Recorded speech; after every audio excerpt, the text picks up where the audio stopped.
Hello everyone and welcome back to a brand new episode of NASCAR Heat 3 Career Mode. Today we start the brand new season here as we move to the number 1 Cup car from the 42 as Kyle Larson comes back from full-time competition in the World of Outlaws to come back to his 42 car, as well as Hailie Deegan made the move up the ranks into Xfinity as we moved her up to our new team. And immediately we weren't coming into Daytona expecting a very good result with this car because we didn't have the time to upgrade it the way it should be. So she qualified 39th, so a very not good qualifying effort from this team to start our first Xfinity race. But I wasn't too concerned, obviously, the way Daytona works, that she would probably be able to at least get a top 20 out of it, and that's really the incentive contract goal in these first few races, is for her to get top 20 finish. And throughout this race she slowly started working her way up. She got into the top 30 pretty early on and pretty much just maintained running that bottom line, and she would slowly work her way forward. Obviously Hailie Deegan came up just short of a championship in the Truck Series last season. Now she's trying to do the same thing, but this time hopefully win a championship this season in the Xfinity Series. And as we come towards the end of this race, she was running P22, and the big one actually strikes just in front of Hailie Deegan, and she basically had nowhere to go. As you see, a huge crash happens, and she had nowhere to go. She fell victim to the crash, unfortunately, and she was involved in, on the final restart, it was a two-lap dash to the end. She would end up losing the draft and pretty much just fall way behind, way off the pace, all the way down to 39th place as she came through turns 3 and 4 for the final time down the front straightaway. She would come through to finish in 39th after having a solid run, but unfortunately the big one put her in a bad situation to finish this race. But certainly not a great effort for our team to start our Xfinity careers, as Jeff Green wins the race somehow. So he is currently locked in the playoffs unless he follows up. I don't know what position you need to be in points in Xfinity to be in. Obviously in Cup you have to be in the top 30, so Xfinity is probably like top 20 or top 25. But Hailie Deegan did get 1 point, so she sits P37 right now in the point standings. And now it's time to set our focus towards the Cup race coming into the Daytona 500. Martin Truex Jr. coming off a championship in the Monster Energy Cup Series last season, now a two-time Cup Series champion, and hopefully this season we look to make it one for ourselves as we come into the Daytona 500. Though the last time around did not go well for me in the 42. We actually flipped over on the last lap, making it a 4-wide move on AJ Allmendinger, and it finished terribly for myself. So we're coming into this race hoping to have a little bit better of a time in the Daytona 500. And as we come to our qualifying lap, we had quite a bit of speed in the car as we come through turns 3 and 4 on our second lap attempt out of turn 4, just trying to get towards that bottom line. You don't want to kind of get away from that, as we're otherwise going to lose quite a bit of time here. And as we come across the line, we would go P15 with a 45.9 to start the Daytona 500.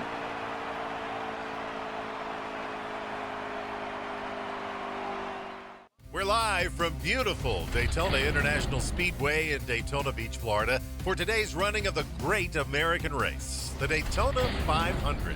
Another season of Monster Energy NASCAR Cup racing is about to get underway. The forecast calls for blue skies and temps in the mid-70s. Perfect weather for racing. The drivers are in their cars and the sold-out crowd is on their feet. It's that time of year again. It's time for NASCAR racing. Alright, we are ready to get underway in the Daytona 500. Keep in mind we will be running one more season here on this 2018 car pack. So after this season we will be moving over to the 2019 DLC. So we just got to get through this season first. So hopefully we'll be done pretty shortly with this as we get ready to go green. The green flag is up. The Daytona 500 is underway. The new season starts now as we start P15 behind the 48 of Jimmy Johnson in his final season with Lowe's as his primary sponsor. As we come through down the front straightaway heading into turns 1, Kyle Busch leads us into the first corner of the outside line with a pretty poor start as Eric Almirola leads that line just in front of, I believe, my teammate Kyle Larson, as he's back in a Cup car for the first time in full-time competition after taking a leave of absence last season to go full-time in the World of Outlaws. Now as we come down the back straightaway, getting into the back of the 48 of Jim Johnson just a little bit. We're just trying to play pretty cautious in this race. We don't want to get into any stupid situations, which I did in my rookie season here in the Daytona 500, and I certainly learned from those mistakes, and we're trying to apply those in this race now, as I've certainly learned from many mistakes last season. We went a whole season without getting a rival, which was pretty surprising to myself, and hopefully we can go this season once again without a rival as we come into turns 1 and 2 on the inside of the 43 of Bubba Wallace. Right on the back bumper of Jimmy Johnson, slowly moving up using that inside line as we try to pass the 43, making a little bit of contact now, getting a little sideways on the exit of turn 2. Certainly a little bit of a scary moment for myself now as we come down the back straightaway. Only lost about a car length or so of time now as we come down the back straightaway, closing back up on the 48 of Johnson in turn 3, back on the inside of Bubba Wallace is already up front. They start to get a little bit single file. The first 5 cars or so were pretty single file. Kyle Busch leads that pack now as we look to the inside of the 48 and lose a lot of time, allowing Trevor Bayne to force the 3 wide and get by me, as well as Joey Logano. Now Chase Elliott comes alongside me on the outside with 12 to go in stage 1. And now as we approach turns 1, once again we have a pretty big run on the cars ahead as we get a bit of a checkup now as we have to get quite a bit out of the throttle through the center of the corner, touching the apron just a little bit, but no harm done now as we come out of turn 2, right behind the Joey Logano and Trevor Bayne, who battle side by side currently. And as we come to lap 7 in stage 1, getting more clumped up now as the drivers start to battle it out more as we come through turns 1 and 2. Kyle Busch on the far outside as we make contact with the back of Trevor Bayne, but nothing happens there, thankfully, as Kyle Busch went from leading this race all the way down to barely hanging into the top 10 now.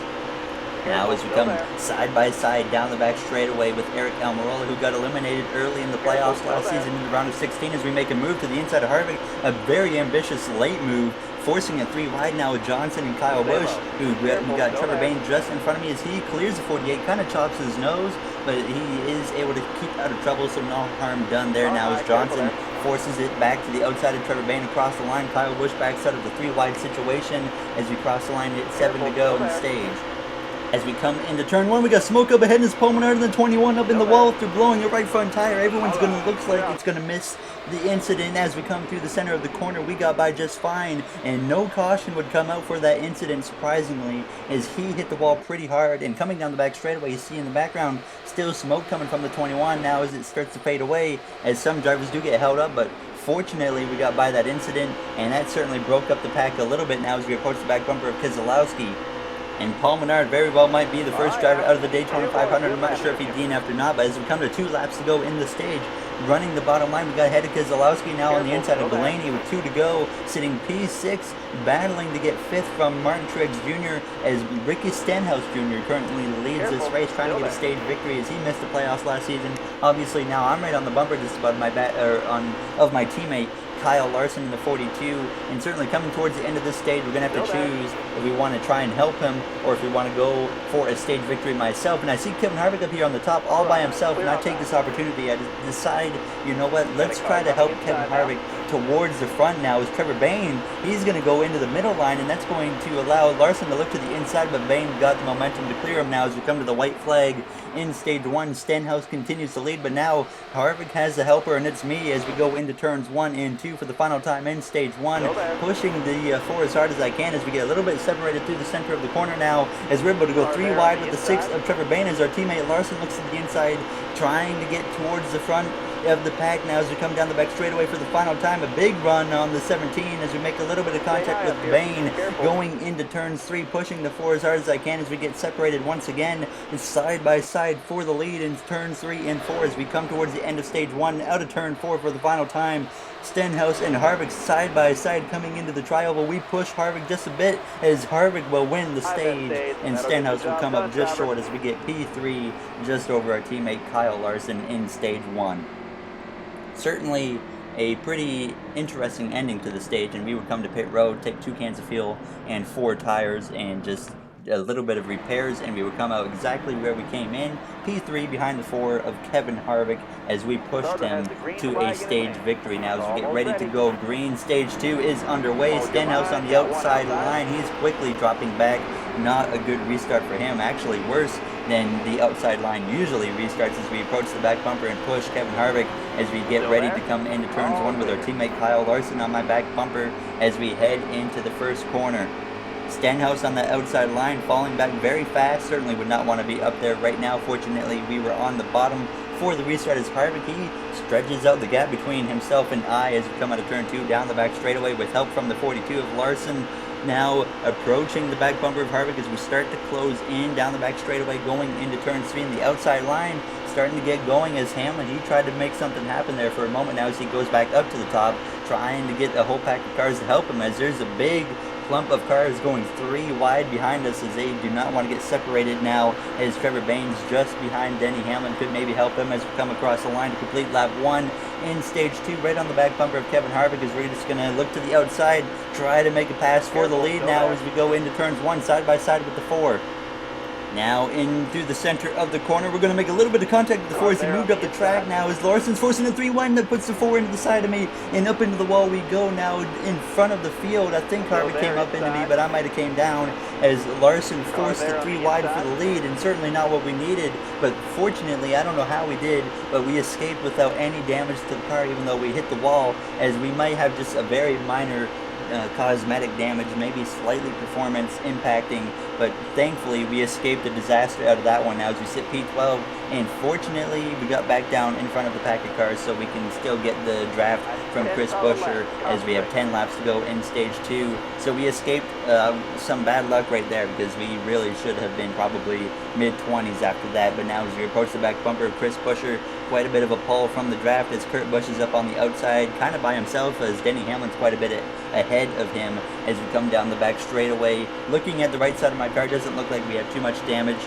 Fortunately, as we come down in towards turn 3, we look to the inside of Buescher, closing up fast on the back bumper of Kyle Busch, and we kind of just stayed put right here for a little bit.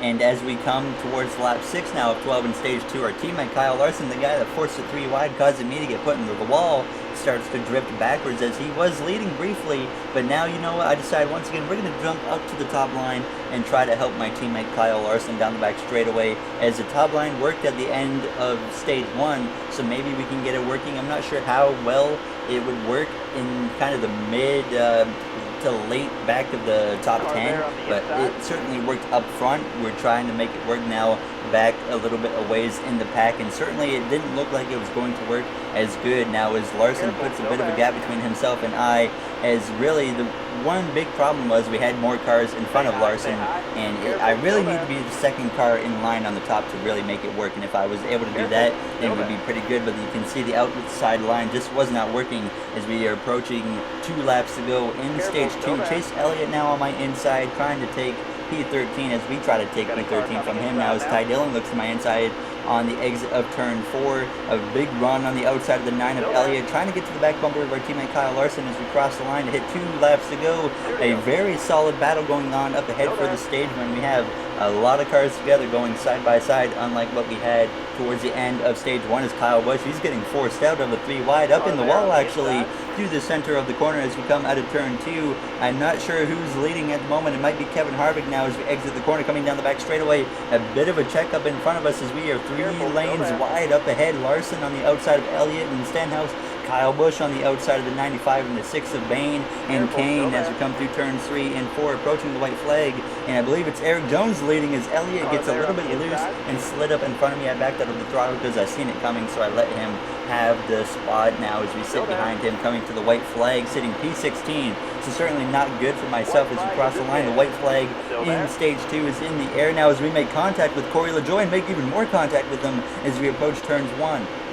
But now as we come through the center of the corner, we have just a little bit of smoke ahead for a brief moment. Someone got sideways and we have a bit of a checkup as I got out of the throttle. I think it was Casey Kane who just about lost control of his car and coming down this track straightaway. I thought maybe he had a problem, so I was being very prepared for him to maybe spin into turn 3 as we come down the back straightaway into turn 3. Fortunately, nothing like that happens now as we come through the final few corners for the final time in stage 2, trying to get to the back of the 9 to push him forwards as he battles alongside Martin Truex Jr. as we exit turn 4, giving the 9 a shove as we come through the tri-oval across the line. Eric Jones will win stage 2, and we will get P16 in the stage as our teammate Kyle Larson gets P13, as we will be making a pit stop once again, as this time we're not going to take any tires. but we will actually do a bit of repairs to the damage we gained from hitting the wall in the 3 wide with Harvick and Larson earlier in the race, and we would actually gain 2 positions. We would leapfrog Chase Elliott and Truex as we now start behind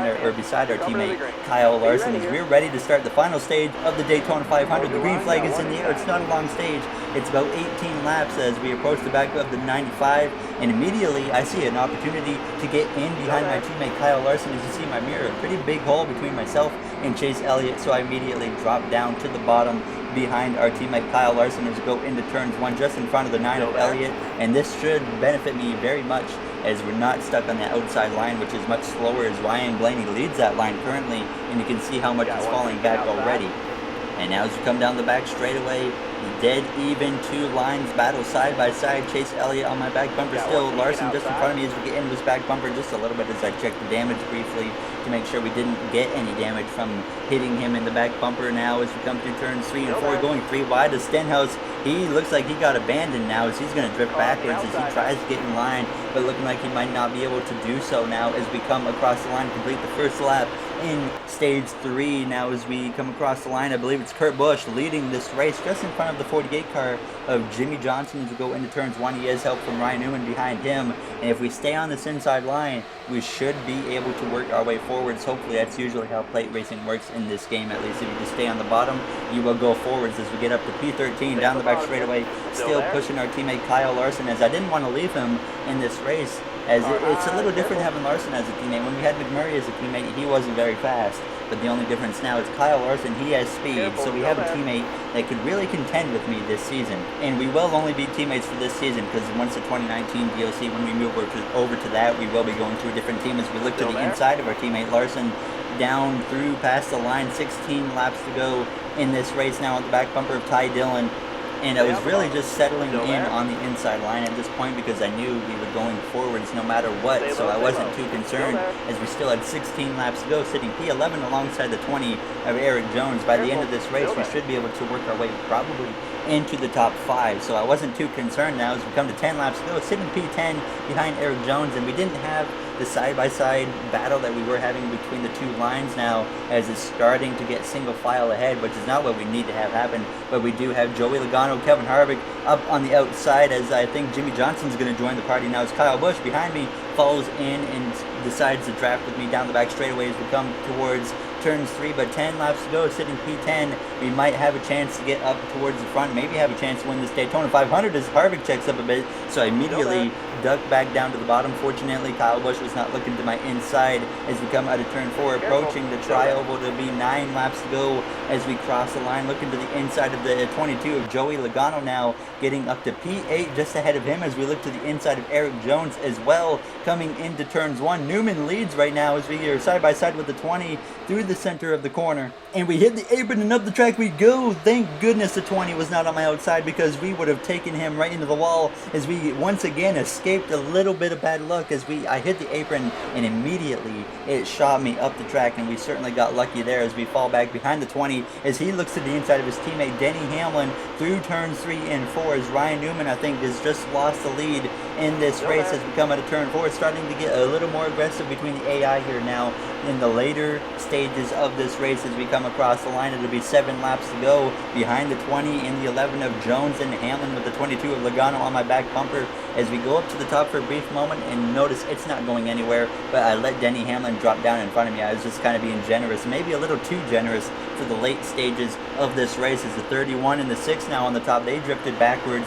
and I wouldn't let Newman down in front of me now as we come to 4 laps to go in this race, running P6, getting to the back of Eric Jones. I was thinking about helping him, and then he checked up so much that I had to check up as well, and that allows him to try to look to the inside line, but immediately I close that hole and get clear of him as we come out of turns 2, sitting P5 now, just ahead of Eric Jones, and we would catch Ryan Newman pretty fast, and we would immediately look to the inside of him as I thought about helping him, and then he gets in front of me as I was really just wanting to try and help someone on the outside line, but no one was really wanting to do that now as Newman checks up once again on the exit of turn 4.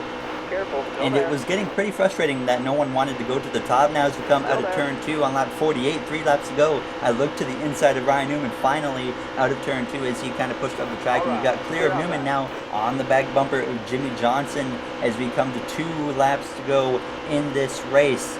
Denny Hamlin currently leads over Kurt Busch now as we come to just over a lap and a half remaining now at a turn 2 on the back bumper, just about a Jimmy Johnson as we close the gap on him down the back straightaway. Kurt Busch looking to the inside of Denny Hamlin, but he's not able to get there now as we approach turn 3. Johnson to the outside of the 41, and now we get a caution. The Daytona 500 will be decided in overtime. The top 3 drivers, Denny Hamlin, Kurt Busch, and Jimmy Johnson, all look to win their second Daytona 500 as we sit P4 looking to win our first.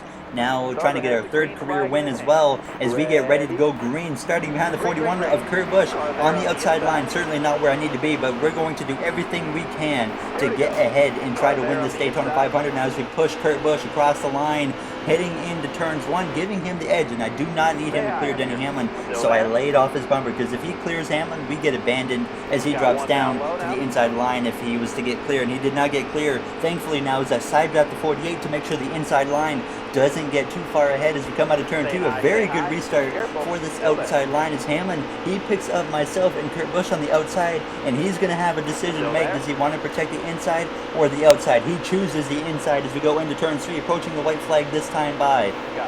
And now the 41 starts to pull away from me, and this is certainly not looking good for us as we come out of turn 4. Kurt is way too far ahead, and it might be a lost cause at this point. I have a chance to get to the bottom line, but I'm not going to leave Kurt Busch hanging. That's not very sportsmanlike as we come across the line. The white flag in the Daytona 500 is out. We approach the back of the 41. He gets to the outside of Jimmy Johnson as we go into turn 1. Certainly looking like we still might have a chance to at least push the 41 to the front as we start to build up a bit of a run now as we come through turns 2. Down the back straightaway, Hamlin has a decision to make. Does he want to protect the inside or outside now as we have a big run down the back straightaway, pushing the 41 as hard as I can. He chooses the bottom, and that allows me to push the 41 alongside Hamlin as we go into turns 3 and 4 for the final time. Still on the back of the 41, getting a little bit separated as it's going to be side by side for the Daytona 500 victory through turns 3 and 4 as we come out of turn 4. Trying to push the 41 ahead of Denny Hamlin as we come through the trial side by side, neck and neck, and Denny Hamlin wins the Daytona 500.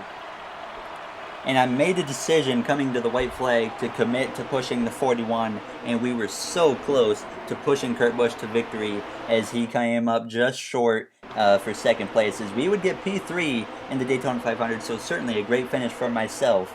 And I could have tried to pass the 41 to Kurt Busch, but I felt like if I did, it would destroy both of our chances to win this race. So I decided we might as well at least try to help Kurt. If I can't win, I'm going to try and help someone get the win. And we tried our best to push the 41 to victory lane, and unfortunately he missed the victory by just a few inches as Denny Hamlin gets his second Daytona 500 victory here in Florida. Now as Kevin Harvick sits P2 in the points, and certainly a great effort, much better around this time by as last season our Daytona 500 was not good at all, but certainly a much better start to the season here, and this is exactly what we need to get going in this early season, as hopefully we can make something happen, maybe get multiple wins. Last season we had 2 wins. Hopefully we can, I'm aiming for like 4, maybe even 5 this season. That might be a bit of a stretch, but certainly a few drivers not happy with us is simply because I was pushing them and they don't like that, obviously, but you have to do it in plate racing. And in the next episode we will have the recap of Hailie Deegan's race in Atlanta as well as my cup race in Atlanta. But now we're going to check the point standings as Denny Hamlin, obviously currently the points leader, locked into the playoffs, your first driver locked into the playoffs, and I'm happy we didn't have an upset winner because I want a very competitive playoff. We don't need drivers that sit 20th in points winning a race and sneaking their way in, because we need it to be as competitive as possible. Now as you see the playoff grid, Kyle Larson 1 point out currently. Obviously the points will look way different within the next 5 races, but if you guys enjoyed this video, make sure to comment, like, and subscribe. Those would all be incredibly appreciated. Thank you for taking the time out of your guys' day to watch one of my videos, and I will see you all in the next one. Thank you for watching, everybody, and have yourselves a great day.